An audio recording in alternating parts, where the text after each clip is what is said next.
আসসালামু আলাইকুম। আশা করি সবাই অনেক ভালো আছো এবং সুস্থ আছো। আজকে হচ্ছে ম্যাথিং ডিফারেন্স সিরিজের 12 নম্বর ক্লাস। দেখতে দেখতে আমরা 11টি ক্লাস করে ফেলেছি। আমরা 11টা বিভিন্ন ধরনের শর্টকাট শিখেছি, বিভিন্ন ধরনের বেসিক কনসেপ্ট তোমাদের ডেভেলপ হয়েছে অলরেডি। আজকে হচ্ছে 12 নম্বর ক্লাস এবং এই ক্লাসেও তুমি নতুন কিছু শিখবে, এইটা অন্তত আমি আশা করি। তাহলে আর দেরি না করে শুরু থেকে শেষ পর্যন্ত আমার সাথেই থাকো। ইনশাল্লাহ তোমার এই সময়টুকু ব্যর্থ হবে না। Let's get started. দেখো, শতকরা বার্ষিক 5 টাকা হার সুদে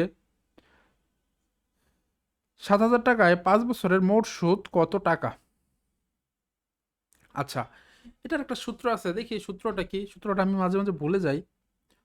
I is equal to P N R. পি হচ্ছে এইখানে তোমার কি, মূলধন, আর পার্সেন্টেজ যেটা হচ্ছে হার, সুদের হার, রেট। তারপরে হচ্ছে কি তোমার এন, সময়। তো এখানে বেসিক্যালি বের করতে হবে কি, বের করতে হবে মোট সুদ। তো এখানে পি মানে হচ্ছে কি, তোমার 5 টাকা হার সরল সুদে এত টাকার, এখানে মূলধন তো 7,000 টাকা। তো পি হচ্ছে এইখানে 7,000। এন, তাই না? এন এন হচ্ছে এইখানে সময় কত বছরের, 5 বছর, কোন 5। তারপর হচ্ছে কি আর, এখানে কত, শতকরা 5% হারে, সো 5, 5% হারে।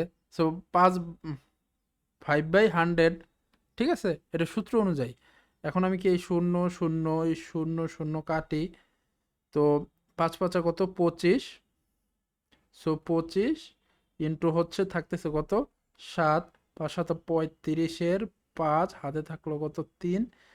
7 × 14, 15, 16, 17। অর্থাৎ হচ্ছে তোমার কি, মোট সুদ হচ্ছে 175। না, 175 না, কারণ শূন্য একটা তো বেশি ছিল। এই যে একটা শূন্য যেহেতু বেশি ছিল, আমি শূন্য একটা বেশিই হবে, তাই না? তো 1750। এখন কথা হচ্ছে, এই সূত্র টুত্র কি মনে টনে থাকবে? কত ধরনের ম্যাথ আসে, তো কি করে, আর কোনো শর্টকাট আছে? হ্যাঁ আছে।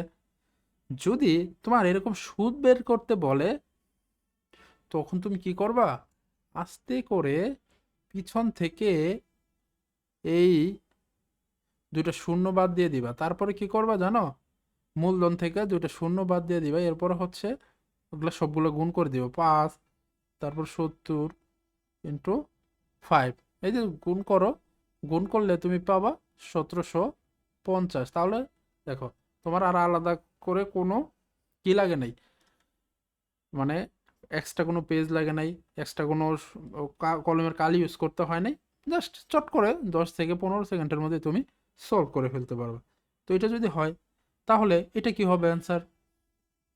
দেখো, কি বললাম, সুদ কত হবে, আমরা কি ওই P I is equal to P N R এই সূত্রতে যাব? মোটেও না। বাদ, এটাকে গুল্লি মারি। আমরা হচ্ছে কি করব, 12 বসাবো, গুণ করব, দুটো শূন্য বাদ, 9 × 5, তাই না? আচ্ছা, তো এখন কত, 5 নং 45, আর এনে হচ্ছে কত, 12। তো 4 5, তারপরে হচ্ছে কি 12। তো 5 12 60, 60-এর শূন্য, হাতে থাকলে কত, 6, তাই না? 4 12 48, আর 6 কত, 48, আর হচ্ছে 6 হচ্ছে তোমার 54, 540, 540। এটা হচ্ছে অ্যান্সার। দেখছো কত সহজ না? তো কেন আমরা এত হচ্ছে সূত্র টুত্রে যাব, সূত্র ছাড়াও ওদের সলভ করা যায়। এখন আসো, এত সুন্দর করে তোমাকে আমি ম্যাথ শিখাইলাম, তোমারও তো পার্টিসিপেট করতে হবে। এখন তুমি বলো এইটার অ্যান্সার কত হবে? ঠিক আছে? তো সবার জন্য শুভকামনা রইল পরবর্তী ক্লাসের জন্য। আর সবাইকে আমন্ত্রণ রইল। আল্লাহ হাফেজ।